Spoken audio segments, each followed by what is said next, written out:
gracias a la voluntad y la disposición del doctor Alberto Perales, que nos ha concedido este tiempo para poder escuchar su disertación.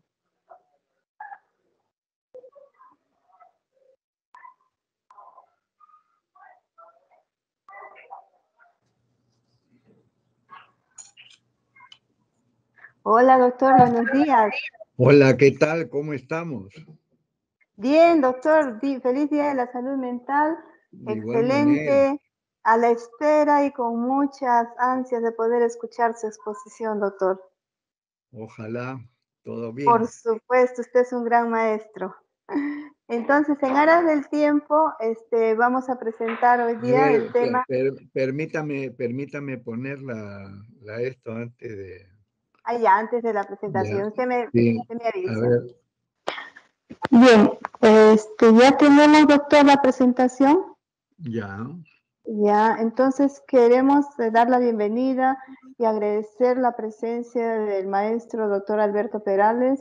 Él es médico psiquiatra, doctor en medicina, ha hecho un diplomado en ética y deontología en salud, docente extraordinario experto del Instituto de Ética en Salud, miembro honorario de la Academia Nacional de Medicina, expresidente de la Asociación Psiquiátrica Peruana y un gran profesional siempre dispuesto a colaborar con nuestra asociación.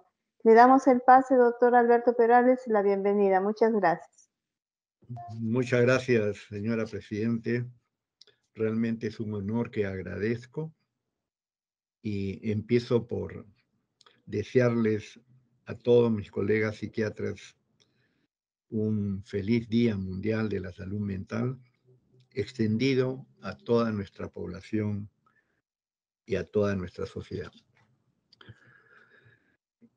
El tema que voy a tocar implica una reflexión y al mismo tiempo una solicitud de gran responsabilidad para la especialidad de la psiquiatría. Creo yo que el psiquiatra es el profesional que recibe un adiestramiento integral que le permite acercarse a este problema, obviamente con bastantes dificultades también, pero es el campo que el psiquiatra no puede eludir. Creo que es el profesional que puede realmente aportar conocimiento y sobre todo investigación. La primera diapositiva, por favor. La primera, la siguiente. Vean ustedes que ya desde mucho tiempo atrás, Rousseau comentaba lo siguiente: del mismo modo que la voluntad particular se agita sin cesar contra la voluntad general, se esfuerza continuamente el gobierno contra la soberanía. Hacía este paralelismo entre la persona individual y la voluntad colectiva, y igualándolo con el esfuerzo que tiene el gobierno, que representa al Estado, contra toda la soberanía del país. Y decía lo siguiente: cuanto más aumenta este esfuerzo, tanto más se altera la Constitución, es decir, las normas. Y tiene que ocurrir más pronto o más tarde que el príncipe, otra vez lo individual, llegue a oprimir al soberano, rompiendo el contrato social.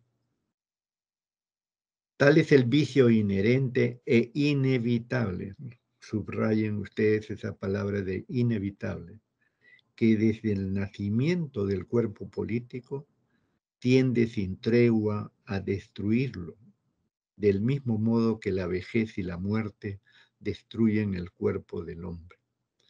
Implícito en esta reflexión de Rousseau está la destructividad del hombre y de lo que él mismo construye, que es su propia sociedad y su propio gobierno. O sea, está hablando de que el hombre, a pesar de su inteligencia, tiende a la destrucción de lo que construye y por consecuencia a la destrucción de sí mismo. La corrupción está implícita en este pensamiento de este enorme filósofo.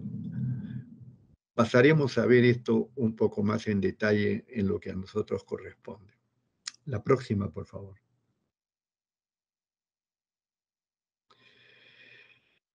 El término corrupción deriva del latín corruptio y que significa una acción y efecto de destruir, dañar, sobornar, pervertir la actitud y la capacidad de los semejantes. Cuando esto se aplica a salud, el PNUD ha señalado que traduce un mal uso del poder público o de la autoridad de salud para beneficio particular de pequeños grupos de interés por medios variados. Pero fíjense ustedes cómo se repite exactamente lo que acabamos de ver a través de la reflexión de Rousseau. Aunque se crea que este es un mal fundamentalmente visible en el campo de lo público, veremos nosotros que también los corruptores están en el campo de lo privado. Pasamos, por favor. Consecuentemente, es importante señalar que, tal como decía Rousseau, la corrupción va en contra del hombre, va en contra de lo que construye el hombre. Por lo tanto, si el hombre tiende por vitalidad propia a desarrollarse humanamente, la corrupción socava este desarrollo. Si el hombre tiende a crear riqueza, la corrupción socava esta riqueza. Desvía los recursos públicos destinados obviamente a la prestación de los servicios esenciales de toda la población. Y al corroer al Estado, al corroer el Estado de Derecho, destruye también la confianza necesaria que debe existir entre población y gobierno. Y abre una brecha enorme entre estos dos subsistemas de un sistema único que es la nación, que es el país. Y al hacerlo, en lugar de que estas partes se complementen y trabajen en conjunto para poder buscar el desarrollo de todos sin que nadie se quede atrás, como decían los antiguos peruanos, destruye la posibilidad de reforzarse uno con el otro para avanzar en conjunto y afecta, por lo tanto, el desarrollo de toda la sociedad.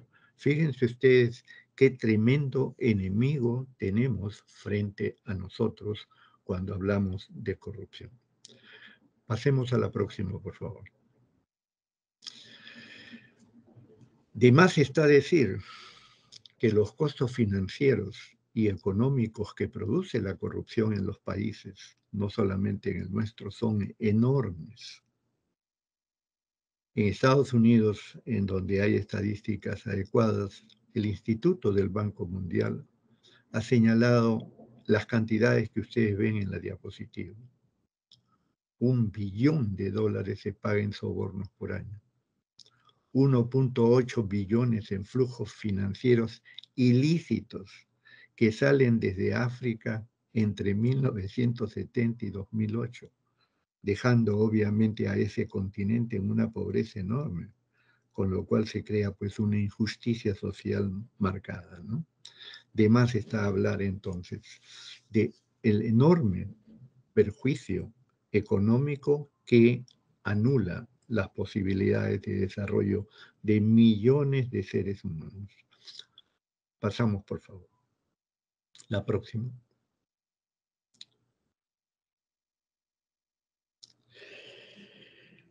Obviamente la sociedad trata de defenderse de este flagelo y cada vez observamos que las propuestas son más ajustadas a las realidades que tenemos que enfrentar. En el campo de la salud, en el campo de la humanidad, los objetivos de desarrollo sostenible son toda una promesa con mucha expectativa. El documento que señala los objetivos de desarrollo sostenible son realmente muy importantes y cubren teóricamente a través de 17 objetivos las posibilidades de marchar en conjunto hacia un desarrollo de la humanidad. Sin embargo, dar el salto desde esta parte teórica a lo práctico, hay una brecha bastante difícil de poder sortear.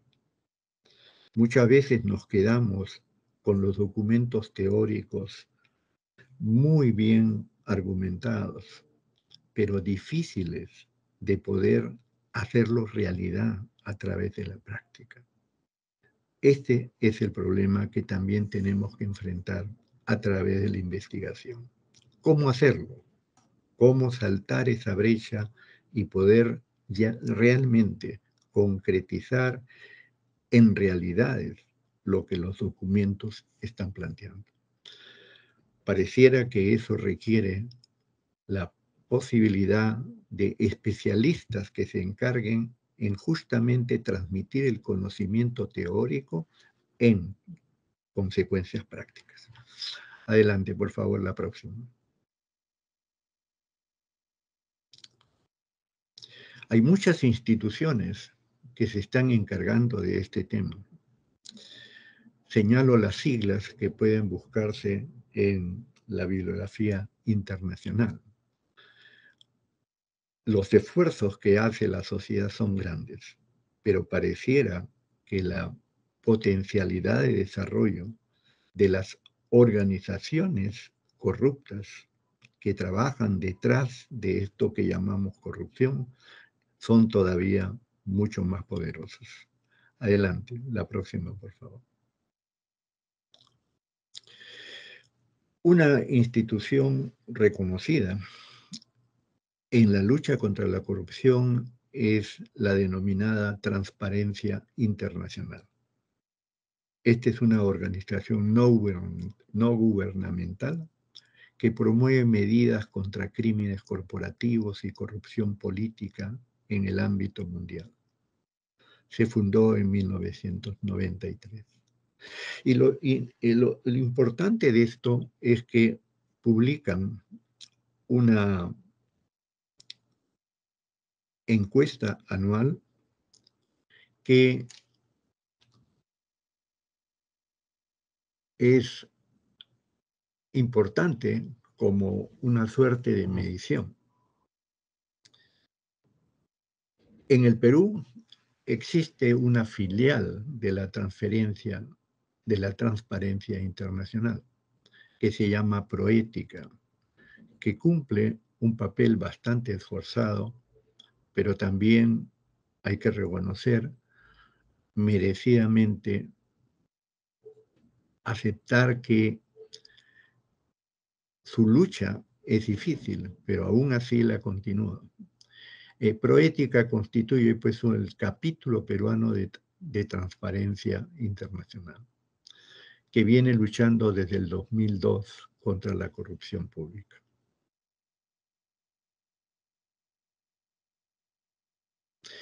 ¿Cuáles son las mediciones últimas que ha hecho Transparencia Internacional?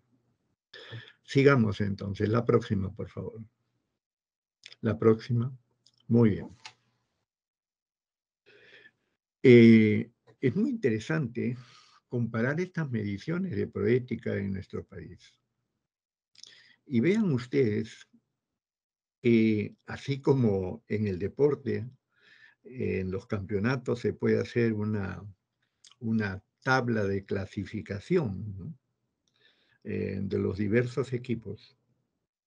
También Proética nos muestra esta tabla de clasificación de los diversos problemas que enfrenta el país. ¿Cuáles son los problemas más importantes que nuestra sociedad enfrenta? En el año 17, la delincuencia, esto todo es por encuesta de opinión de la población, estaba en primer lugar como problema fundamental. En segundo lugar, la corrupción. En tercer lugar, el desempleo. Y en cuarto lugar, la crisis política. Para el año 19, seguimos en ese orden, pero ya el salto que está dando la corrupción es más acelerado. Y se estima que para el año próximamente, el 22 posiblemente, ya la corrupción esté en el primer lugar. Ahora, ¿a qué se debe que la corrupción tenga este desarrollo tan acelerado y que avance hacia el primer lugar?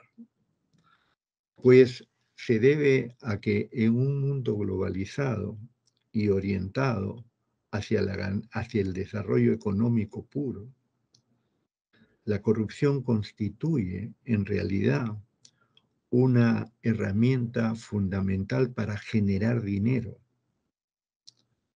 y se convierte en uno de los negocios más rentables para aquellos que lo manejen. Y como manejo cantidades de dinero en donde no existe una relación con valores humanos, en donde cualquier cosa, cualquier medio es aceptado para lograr la finalidad de la producción económica, se está convirtiendo entonces en un negocio imbatible por el resto. Por eso, según los pronósticos de estas encuestas, ocupará el primer lugar muy prontamente. La próxima, por favor. ¿Y cuál es la percepción de corrupción en las instituciones actuales, de acuerdo a Proética? ¿Cuáles son las instituciones que están más afectadas por la corrupción? Porque la realidad es triste en este aspecto. No hay o quedan muy pocas, realmente muy pocas instituciones que pueden decir la corrupción no ha entrado en nuestros domicilios. Aún las instituciones que debieran preservar la mejor decencia, digamos, no pueden decir abiertamente que la corrupción no ha ingresado. Instituciones que debieran cuidar a la sociedad, no han podido hacerlo. La percepción de corrupción, entonces, está en primer lugar el Congreso de la República, el Poder Judicial que debiera protegernos, los partidos políticos, la Policía Nacional, la Fiscalía de la Nación. Pero estas son las instituciones públicas.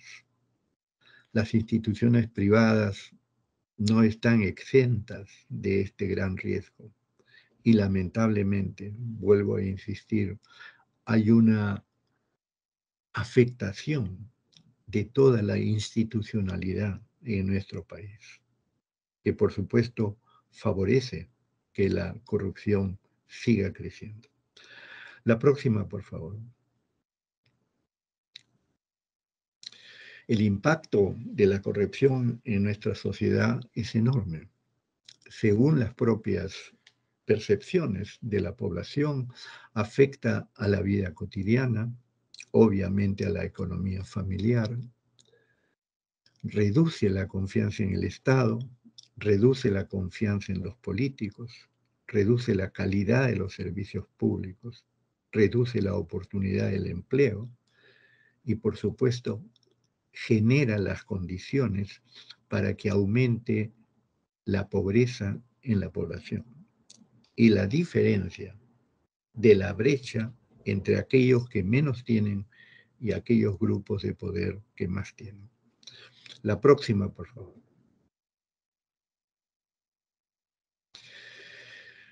Sin embargo, como decía, la corrupción no es un fenómeno nuevo. Ya Aristóteles lo señalaba.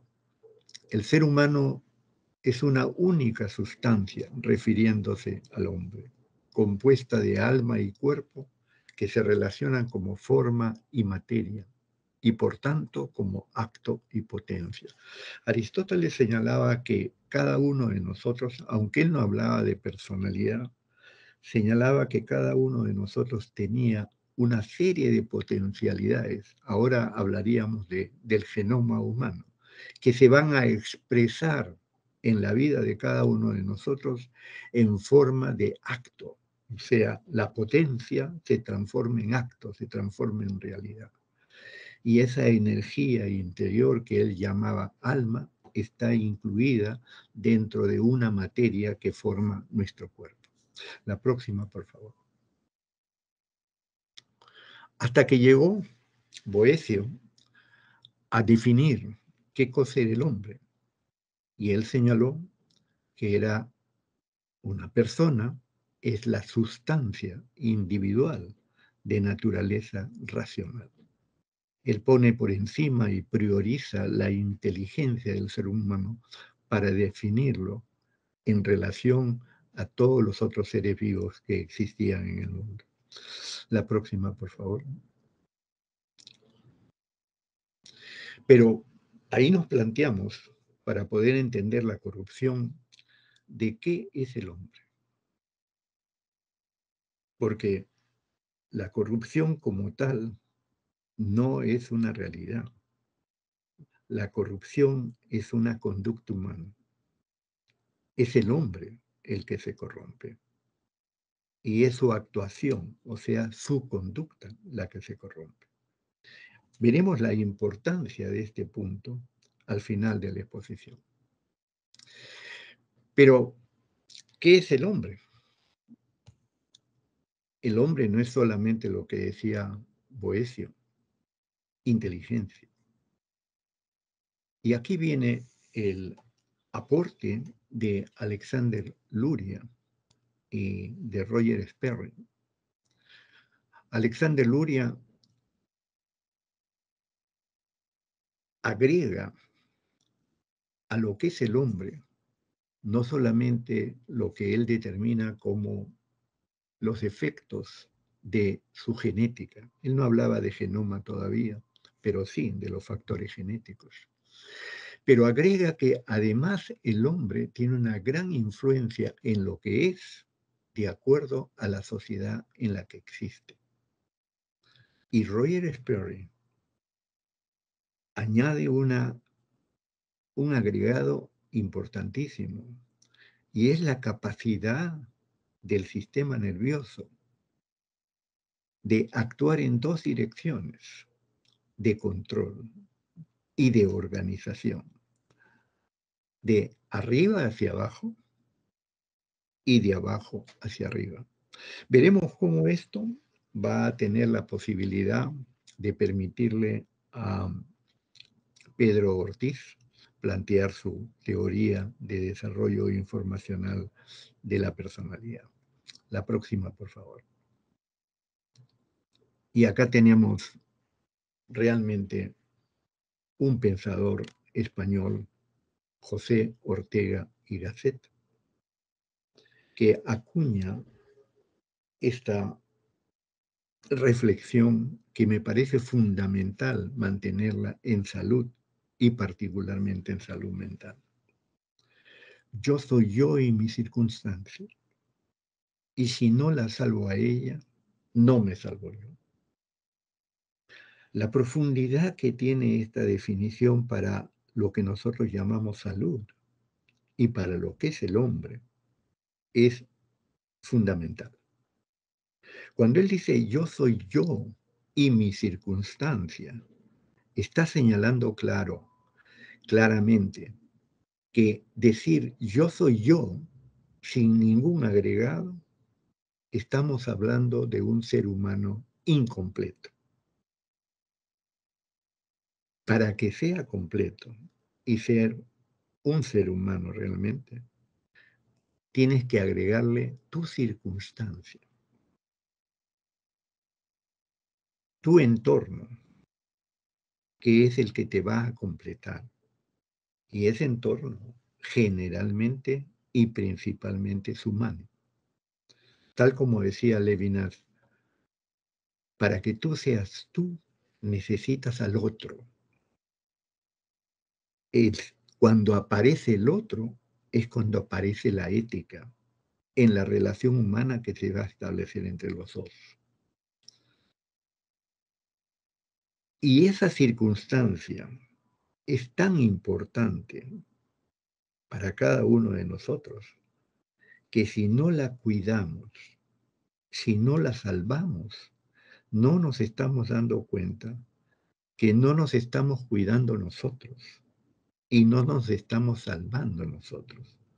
Yo y la circunstancia, yo y mi mundo, somos uno solo, una unidad. Y cuando estoy con otro ser humano, los dos somos uno. Obviamente, este fenómeno es mucho más intenso cuando ese otro ser humano se convierte en un otro ser humano significativo para tu existencia. El ser humano es un animal de vínculos humanos. Por eso la relación del niño con su madre es fundamental para lo que él va a hacer después en la vida adulta. La relación de él con su familia, su circunstancia, va a ser fundamental para lo que él va a hacer en su vida adulta. Y así podemos extendernos. La próxima, por favor.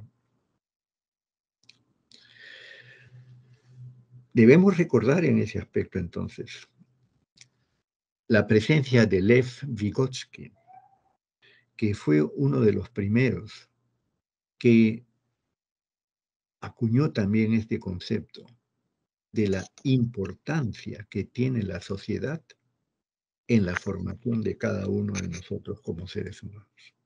La próxima, por favor. La próxima.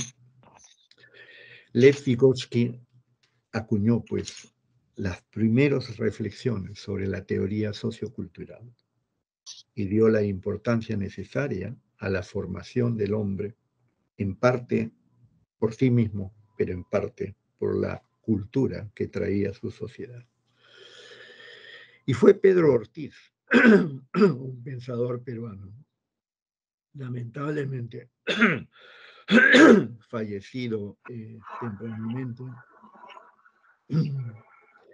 cuando estaba formulando lo mejor de sus pensamientos en sus últimas producciones científicas.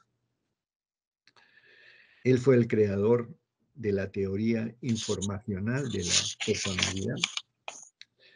Una de las personas que más conoce esto es el doctor William Aguilar, uno de sus discípulos, que en el reciente congreso de la APAL nos ilustró sobre el tema. Adelante. Pedro Ortiz Cabanillas, vamos a resumir brevísimamente cuál es su aporte en el tema. Señaló que el ser humano, él solía decir un poco graciosamente, es 100% resultado epigenético de su genoma expresado, al mismo tiempo que 100% cinético de la influencia de la sociedad sobre él.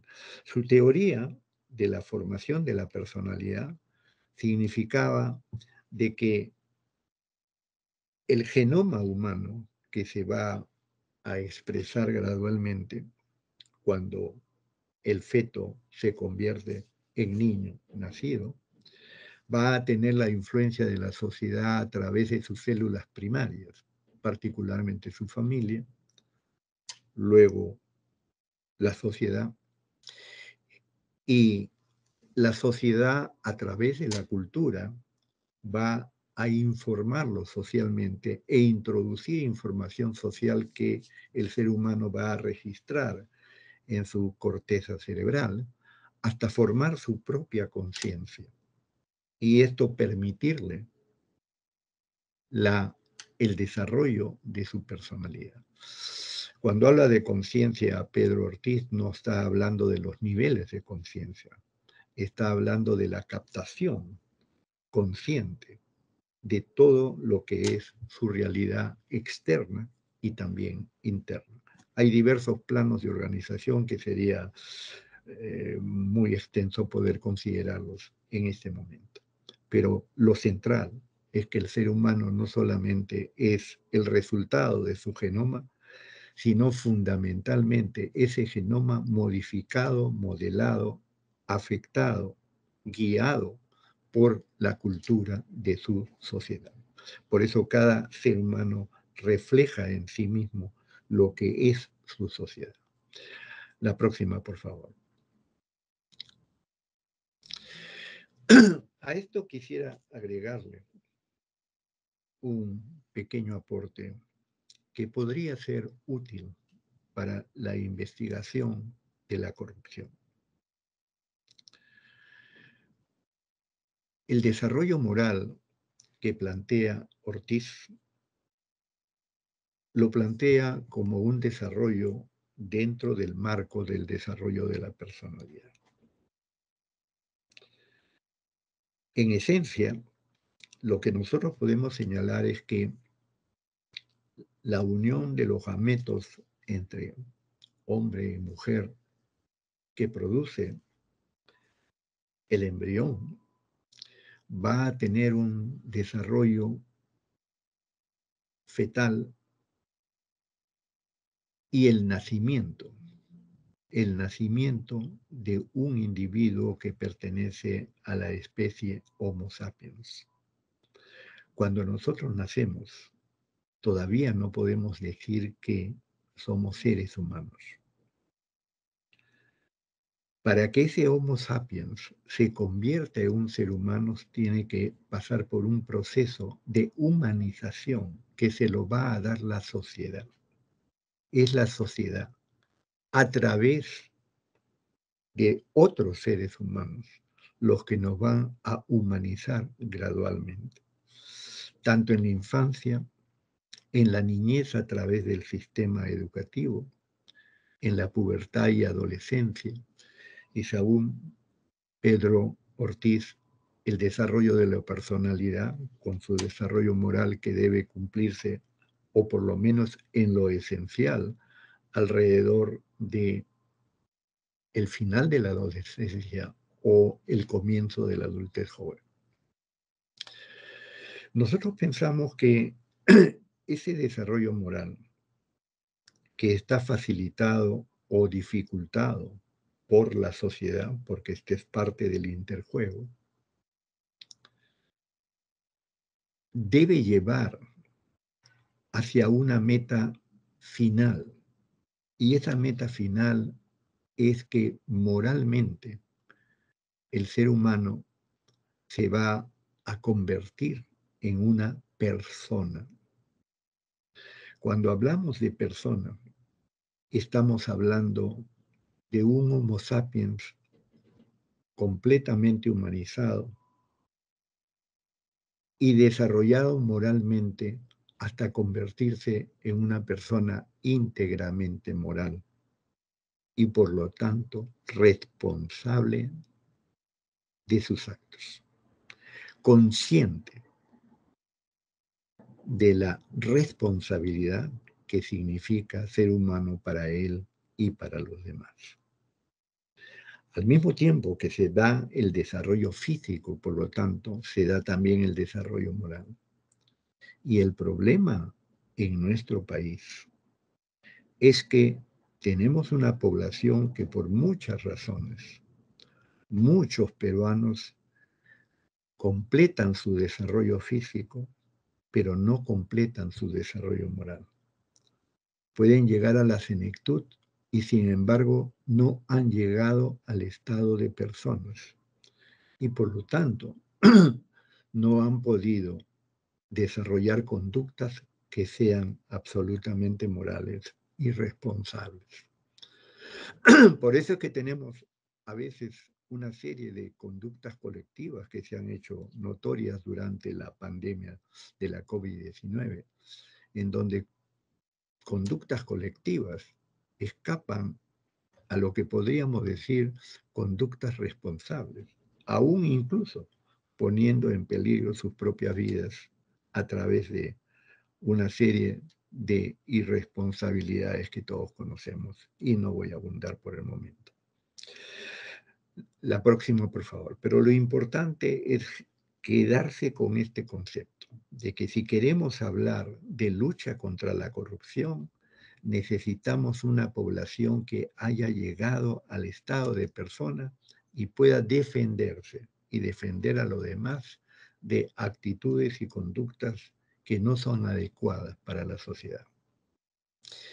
Por eso es importante entender que el ser humano, a diferencia de otros seres vivos, no vive en el presente, sino en el futuro.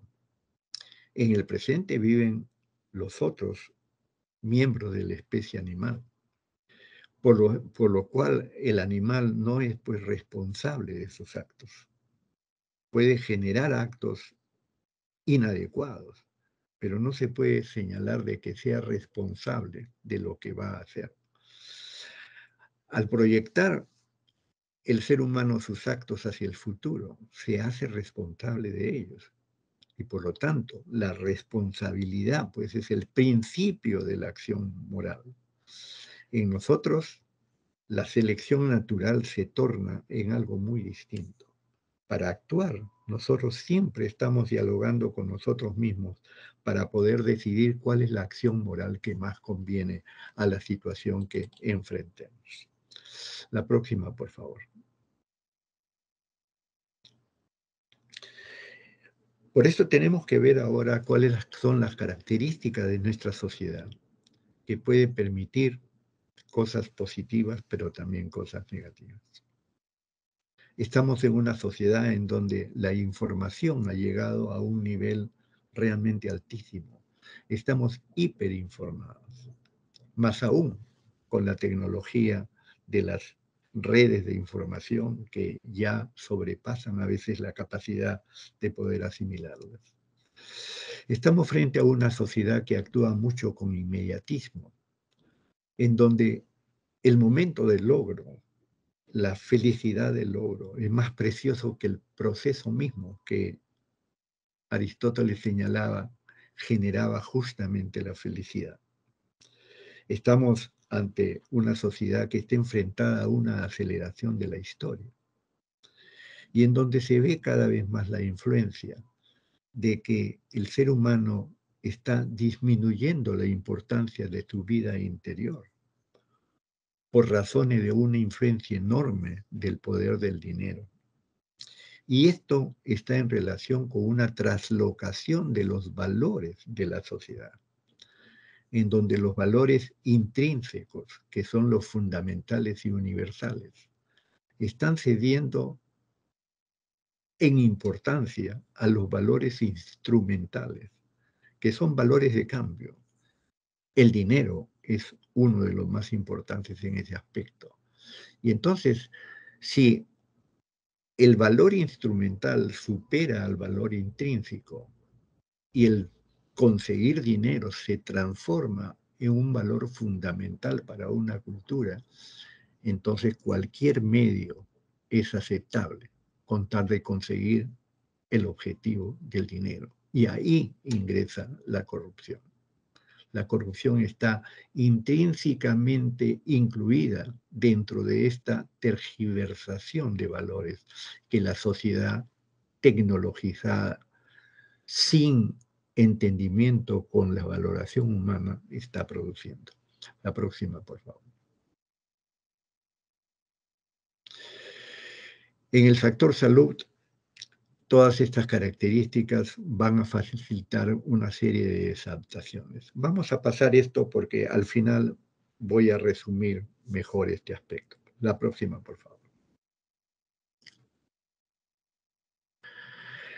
Pero No olvidemos que la corrupción afecta el desarrollo del hombre, afecta el desarrollo de las instituciones que crea el hombre, afecta el desarrollo de su sociedad y por lo tanto del país.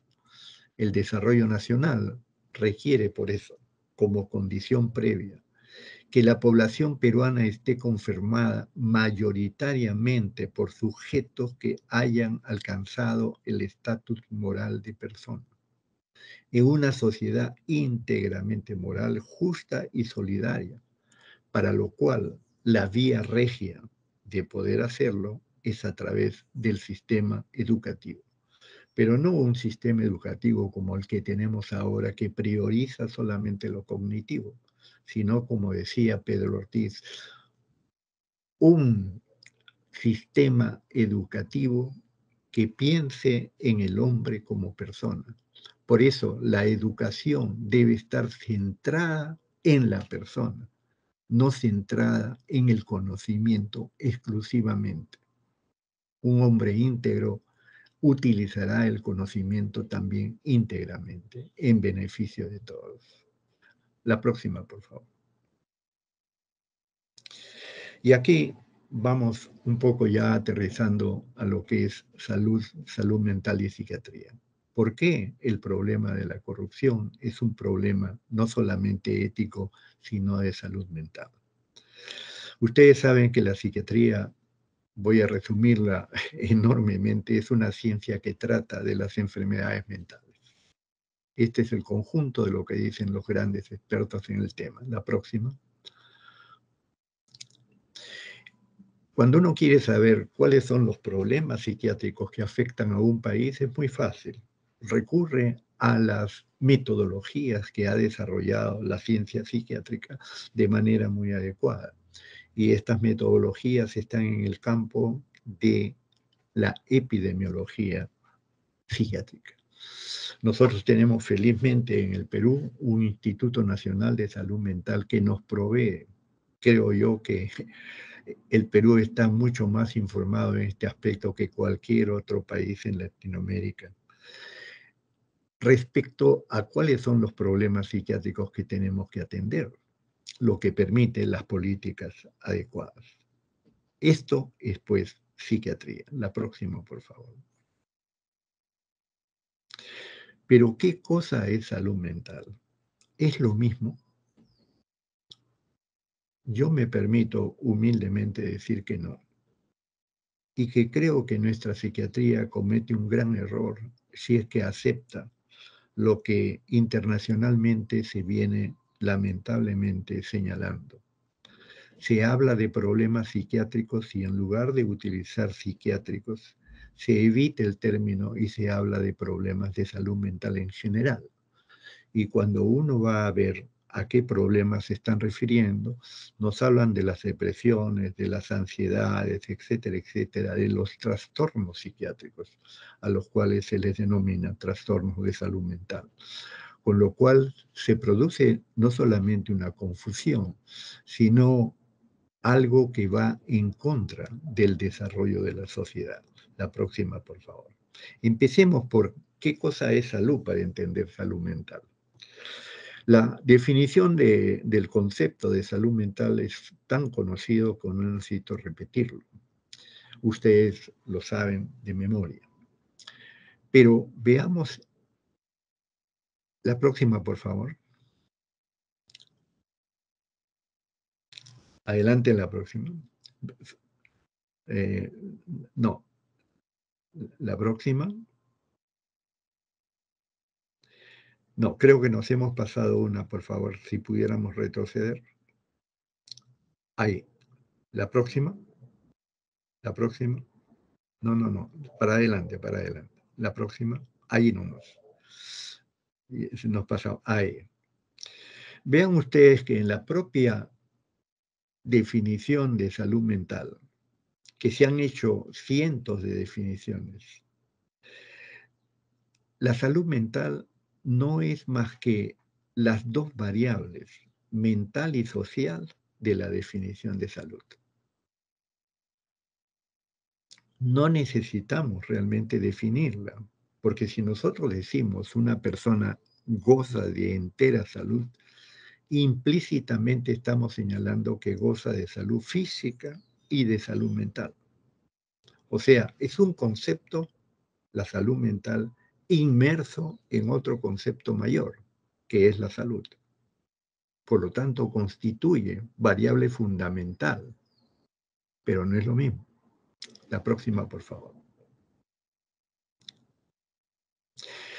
Y cuando el concepto de salud se extiende y se le define, la salud es la capacidad de desarrollar el propio potencial personal y responder de forma positiva a los retos del ambiente. Veamos cómo esta misma definición, la próxima, va a darnos exactamente el mismo significado en salud mental. Salud mental es la capacidad de desarrollar el propio potencial personal y responder de forma positiva a los restos del ambiente. La próxima.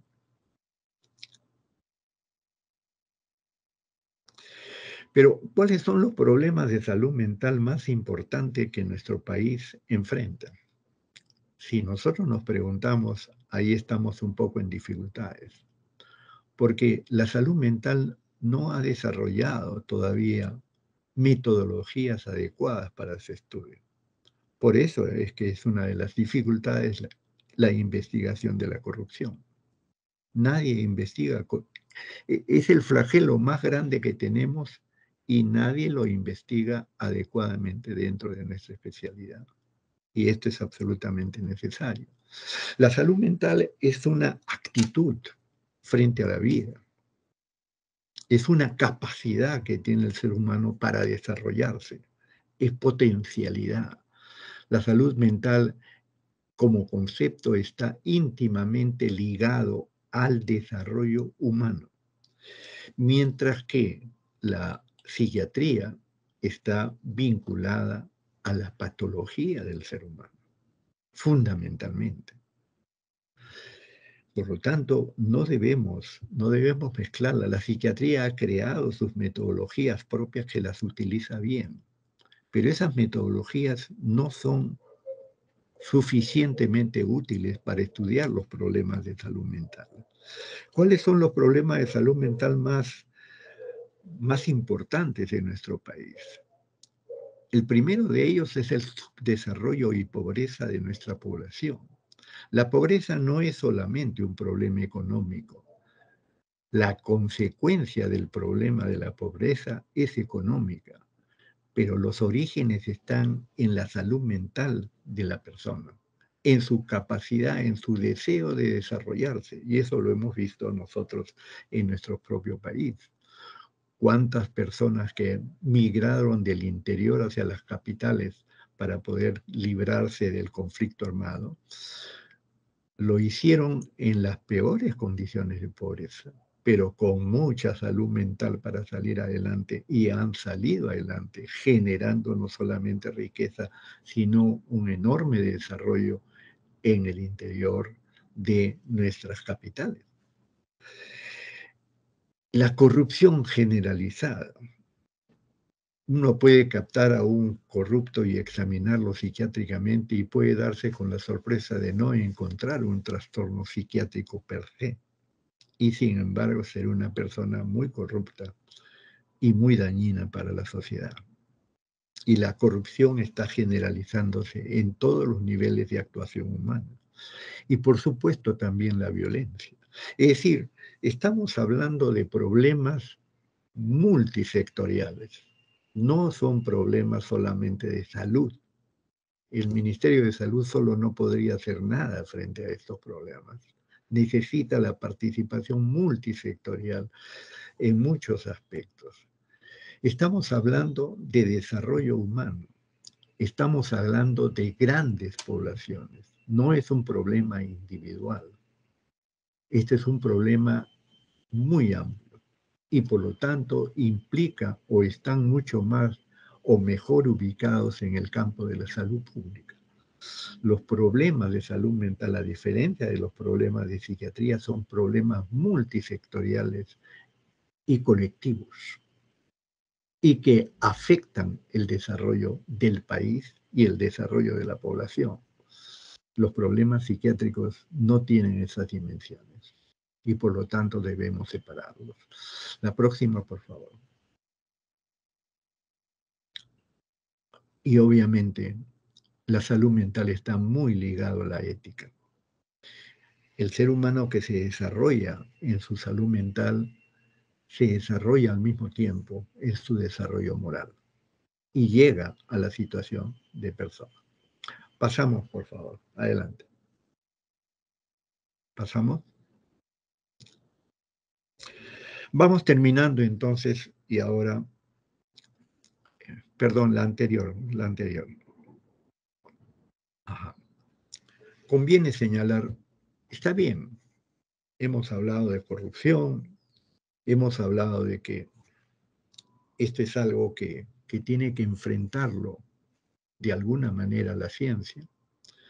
Hemos señalado anteriormente que a mi concepto, el profesional que mejor entrenamiento tiene y vocación para luchar contra estos temas es el psiquiatra, porque el psiquiatra está formado tanto en el aspecto científico de lo que es lo corporal, lo biológico, particularmente el sistema nervioso, está formado en los aspectos psicológicos del hombre y está formado en los aspectos sociológicos del hombre y en los aspectos éticos del hombre. Tiene todos estos insumos que integralmente producen un conocimiento mucho más unitario, pero le faltan las metodologías para poder abordar los problemas de corrupción, violencia y pobreza. Obviamente, acá necesitamos el auxilio de muchos otros profesionales. No, no todo lo puede hacer uno, pero es importante hablar en el Día de la Salud Mental de la importancia del nuevo afronte de los problemas que tienen que ser integrados por equipos de profesionales y en lo público por equipos multisectoriales. La corrupción hay que enfrentarla como un problema de conducta humana y del desarrollo moral. Pero ¿cuáles serían las variables a señalar para su comprensión? La próxima, por favor. La corrupción como hecho real no existe. Es un concepto. Se evidencia en la realidad a través de la conducta humana corrupta. Esta distinción, que parecería sutil o banal, tiene extremada importancia para fines de investigación científica, pues traslada la variable del estudio de una dimensión metafísica, la corrupción, y por ende imposible de abordar con el método científico, la traslada a una comportamental en la cual el estudio sí se hace factible, porque tenemos metodologías para estudiar lo que es la conducta humana. La próxima, por favor.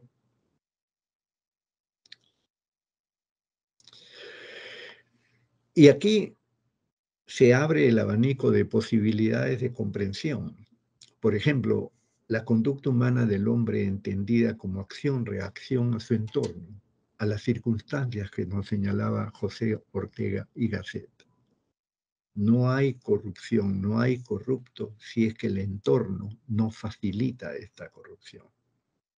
Si es que el entorno no estimula la corrupción. La teoría de sistemas permite ver cómo el ser biológico, el ser psicológico y el ser social hacen una unidad y se integran con el ecosistema, la sociedad cercana, los grupos cercanos. El problema de la información social y el hombre como derivada de tales variables, la información social tomada en el concepto de Pedro Ortiz.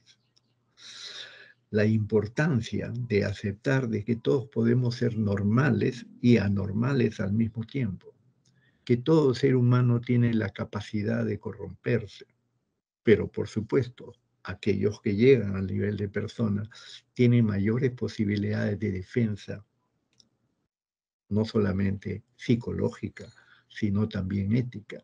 La ética es un freno para las conductas. No quiere decir que no seamos tentados a hacer cosas indebidas, pero podemos controlarlas.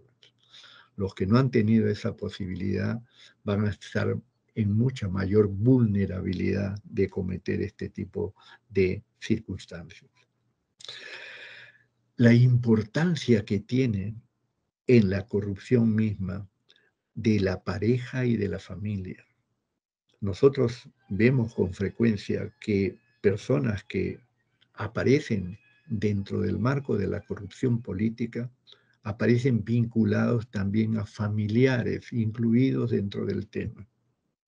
O sea, no han habido mecanismos de defensa ni individuales ni grupales para poder luchar contra este flagelo. La influencia de las instituciones. Si tú entras a una institución corrupta, estás en el riesgo de corromperte porque estás estimulado continuamente a este tipo de conducta y tendrás que defenderte de ella. La influencia de la sociedad, del Estado y el rol de las transnacionales. Lo que hemos señalado con las encuestas de Proética, el narcotráfico, el tráfico de armas, todo negocio que sea corrupto y que produce abundantes réditos económicos estimula a muchas personas a seguir ese camino. Y por supuesto la cultura y la alteración de los valores que ya hemos señalado, el trastoque de los valores instrumentales, la captación de dinero a como de lugar por encima de los valores intrínsecos del ser humano. La próxima, y ya vamos terminando. Quiero terminar señalando las recomendaciones que nos ha hecho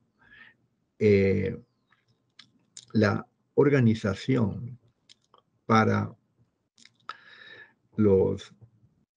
el desarrollo económico respecto a cómo mejorar la conducta ética en los servicios públicos. La próxima. Pasemos. En primer lugar, señala estas recomendaciones, por favor, la anterior.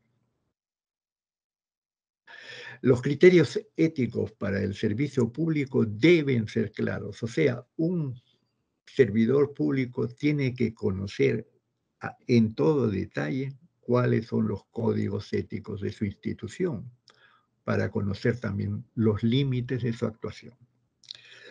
Los criterios éticos deben reflejarse en el marco legal, no pueden ser desiderativos, tienen que tener el sustento del marco legal que le dé fuerza.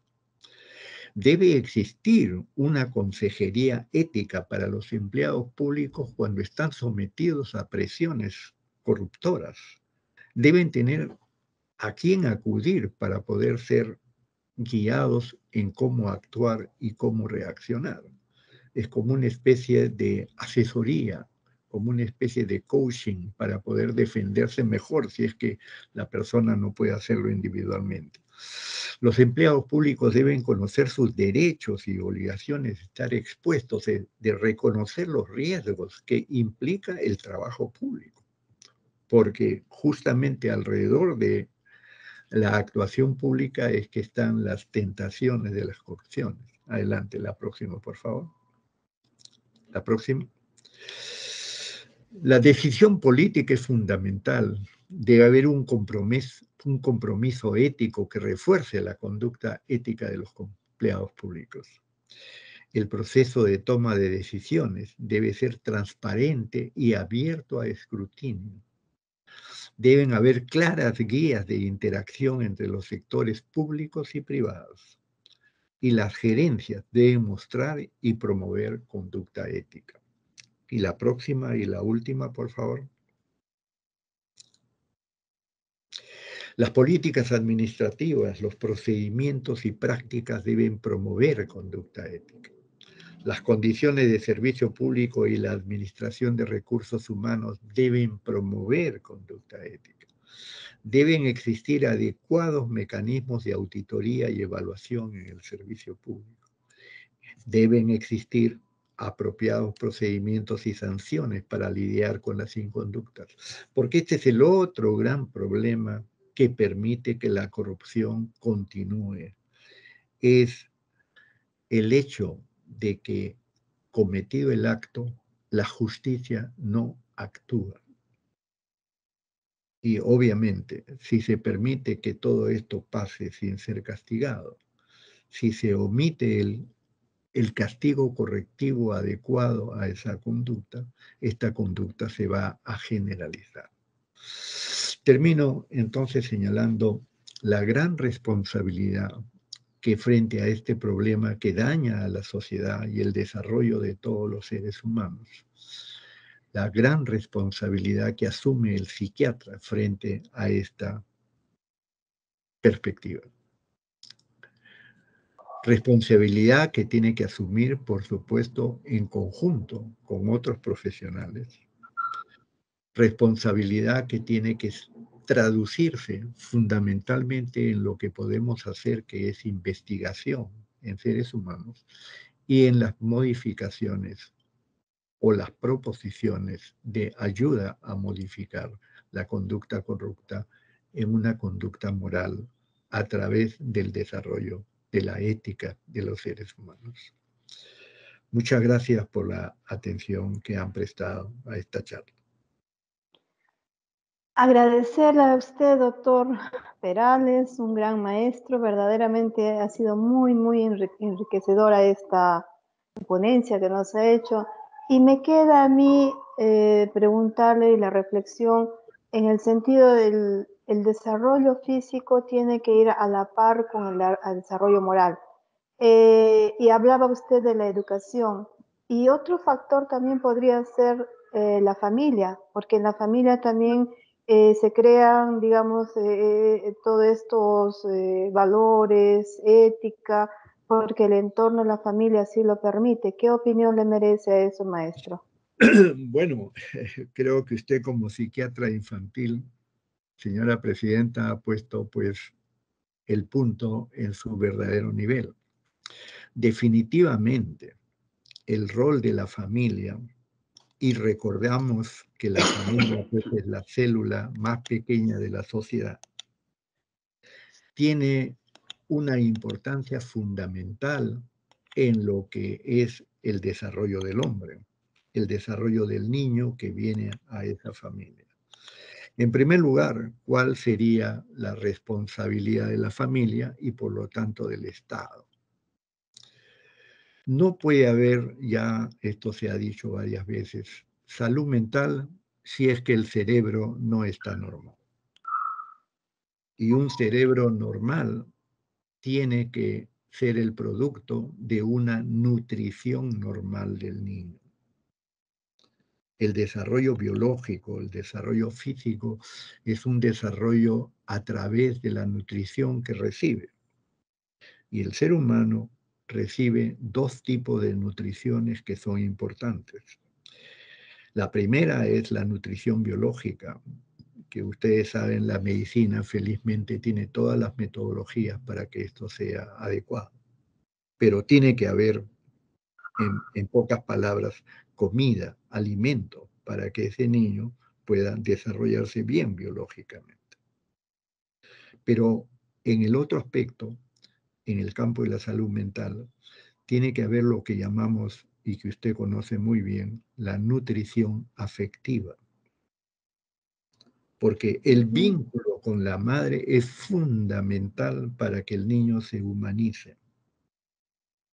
Y es la madre la que va a proveer al niño fundamentalmente de una serie de estímulos que son estímulos humanos, estímulos de afecto humano, que van a estimular la corteza y todos los otros niveles del sistema nervioso del niño y va a permitir la formación de las redes neuronales necesarias, en primer lugar, para asimilar estos estímulos y comprenderlos, y en segundo lugar, para ser capaz de poder responderles, porque así funciona el cerebro, se estimula y responde.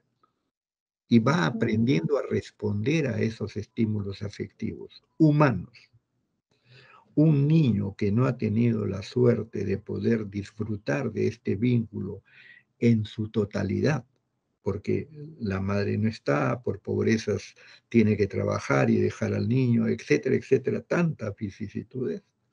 Es un niño que cuando llegue a la edad adulta está disminuido en su capacidad de asimilar los estímulos humanos de otras personas y responder consecuentemente. Entonces va a estar mucho más debilitado para poder actuar como la sociedad espera y poder llegar a ser persona. Es toda una cadena enorme. Y por eso cuando hablamos de educación, no solamente estamos hablando de educación del sistema educativo. La principal escuela del ser humano es la familia. Y dentro de ella, la profesora y la directora es la madre, o la persona que cumple el rol de madre.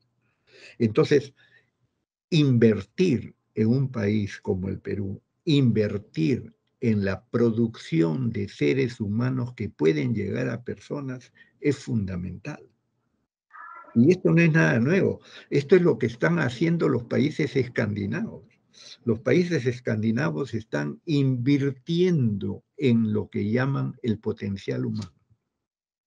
En Noruega, por ejemplo, donde he tenido la oportunidad de estar, para una familia que tiene su niño, le dan a la madre 1 año de licencia de trabajo y al padre para que se ocupen del niño. Porque ahí están las bases, y esto lo ha dicho Freud anteriormente, están las bases de lo que va a ser ese niño potencialmente en el futuro.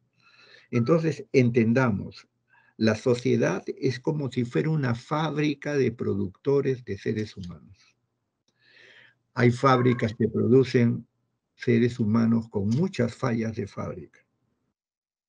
Hay otras que lo están produciendo mucho mejor. Y ese es el camino que están siguiendo los países escandinavos y acercando la brecha cada vez más entre ricos y pobres, que es lo que nosotros también necesitamos.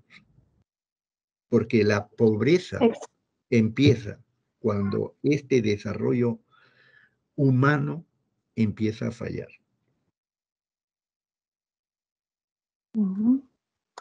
Excelente reflexión, maestro, verdaderamente enriquecedora su ponencia. Como ustedes saben, este sistema no nos permite el chat, pero si alguno quisiera alguna participación, podría levantar la mano y Katy le da el pase. Hay 2 personas levantando la mano. Katy, ¿podrías darles el pase?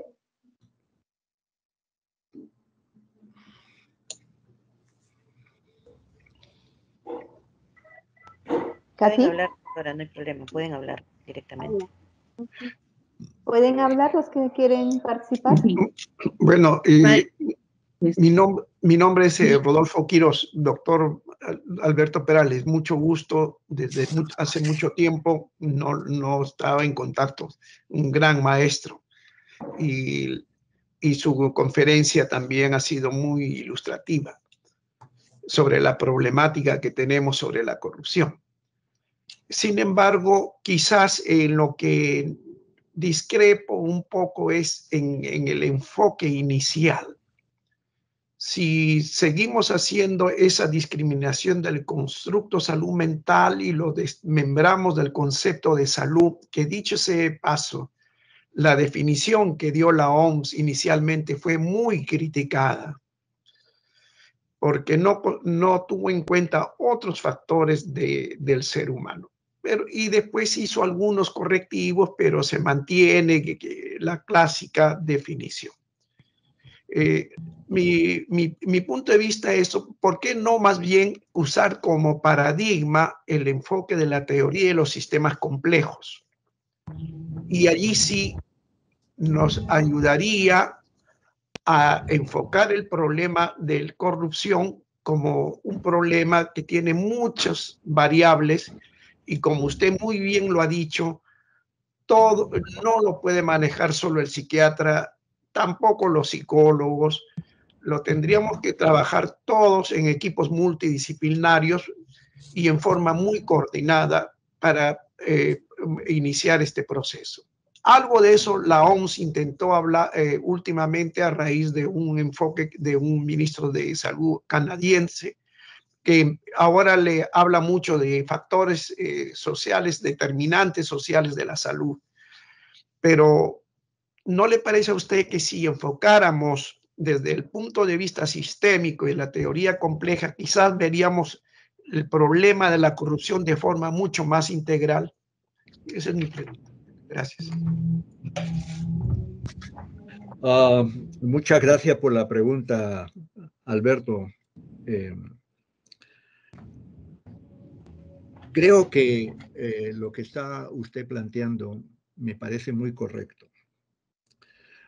Sobre todo, subrayo la palabra enfrentarlos integralmente. ¿Qué cosa quiere decir integralmente? Quiere decir que para poder enfrentar un problema debemos conocer todas las variables que lo integran. Esto es un axioma en investigación científica.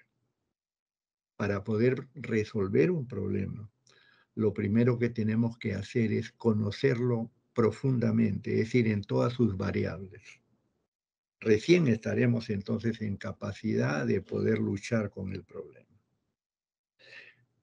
Y totalmente de acuerdo con usted en que esto no lo puede resolver una sola disciplina ni un solo ministerio, porque no sería pues integral. Y el refuerzo que pueden dar los sistemas complejos, que justamente por eso se llaman complejos, es que nosotros necesitamos acá luchar todos, pero coordinadamente frente al problema. Estos no son problemas de un solo sector. Yo diría que prácticamente toman a todos los sectores del Estado. Y acá es donde quizás vale la pena reiterar una reflexión y una sugerencia que viene del creador, por lo menos, no del creador, pero por lo menos el que impulsó el movimiento de la bioética, Van Rensselaer-Potter, cuando en su primer libro habló de un puente hacia el futuro, bioética, puente hacia el futuro. ¿Qué era lo que le preocupaba a Van Rensselaer-Potter? Fundamentalmente que el hombre se estaba convirtiendo en una especie de cáncer de la Tierra y destruyendo su ambiente y muchas otras cosas.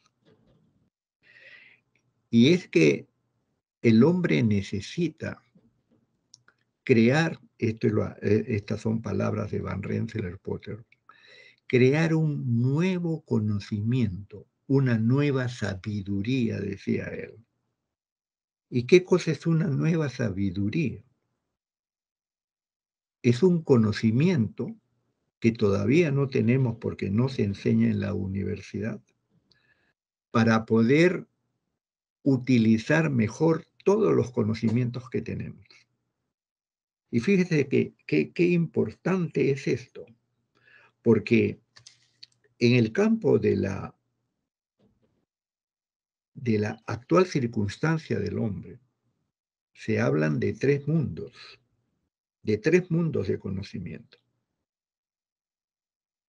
El último de ellos es el conocimiento tecnológico. El segundo es el conocimiento científico. Y el primero es el mundo del pensamiento. El pensamiento genera la captación de la realidad y las posibilidades de las preguntas fundamentales que la ciencia tiene que contestar. La ciencia investiga, genera conocimiento. Y ese conocimiento, que es la explicación de los fenómenos de la realidad, van a ser instrumentalizados por la tecnología, porque el conocimiento por sí mismo no puede hacer nada si es que no es instrumentalizado por el hombre. Y entonces la instrumentalización del conocimiento aplicado al problema lo resuelve o lo mejora. Esta brecha entre conocimiento y aplicación del conocimiento para poder resolver los problemas es muy variable de acuerdo al problema que enfrentamos. En el campo de la corrupción, por ejemplo, lo veo enorme. Entre el conocimiento, poco conocimiento que tenemos y cómo aplicarlo a la sociedad para que se corrija, porque obviamente estamos perdiendo, no estamos ganando la batalla. Y entonces hay actualmente algunos pensadores que creen, algunos educadores que creen que necesitamos generar un nuevo tipo de profesión, un profesional que sea capaz de traducir ese conocimiento en acción concreta. Porque nosotros vemos que hay investigadores que son muy importantes, crean conocimiento, pero si usted le dice, bueno, aplique ahora usted para que resuelva el problema, no saben cómo hacerlo, porque no tienen esas habilidades, esas expertise. Necesitamos una suerte de ingeniería de traslado entre el conocimiento y la solución de los problemas. Y no solamente en este campo que hemos hablado hoy día, generalmente en muchos campos. Por eso Van Rensselaer-Potter, y volviendo a su pregunta, decía eso, ¿no?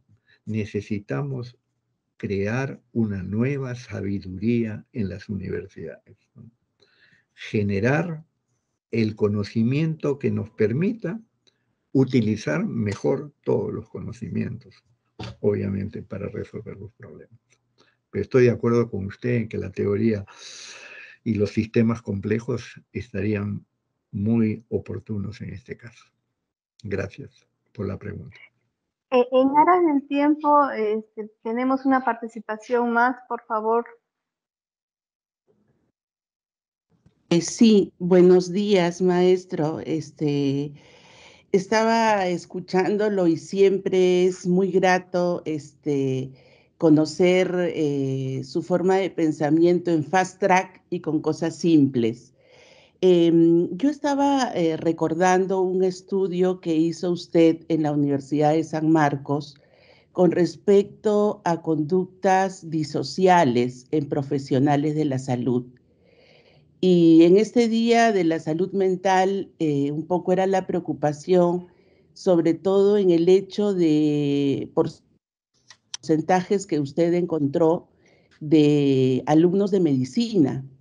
Y entonces yo me preguntaba y decía, ¿cómo fortalecer la conducta ética de gente que es muy inteligente y asociado a ello esta, digamos, permisividad en conductas disociales y que luego se van a traducir también en su ejercicio profesional?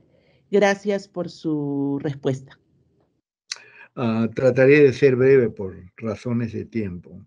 Efectivamente, hemos seguido con las investigaciones y hemos encontrado que por lo menos en la Facultad de Medicina, antes de la COVID, un cuarto de los estudiantes que ingresan a la facultad ya vienen con problemas diversos, no solamente de salud mental, sino sobre todo socioeconómicos. A nivel de la universidad total, que también la hemos estudiado, esta cifra es mayor, es de 1/3 de los estudiantes. Entonces, el problema se centra en lo siguiente. En primer lugar, hay una brecha educativa entre el alumno que termina secundaria y el alumno que empieza la universidad. El alumno que termina secundaria no está en condiciones de iniciar los estudios universitarios y soportar el estrés académico adecuadamente en la gran mayoría de los casos. Hay algunos alumnos que sí, pero son los menos. Esa brecha la cubren las academias de preparación, pero mientras tanto el alumno va madurando porque termina a los 15, 16 años e ingresa a los 17 o 18. Pero aún así son muchos alumnos que vienen con esas vulnerabilidades que usted ha señalado en mis trabajos previos. ¿Qué es lo importante entonces?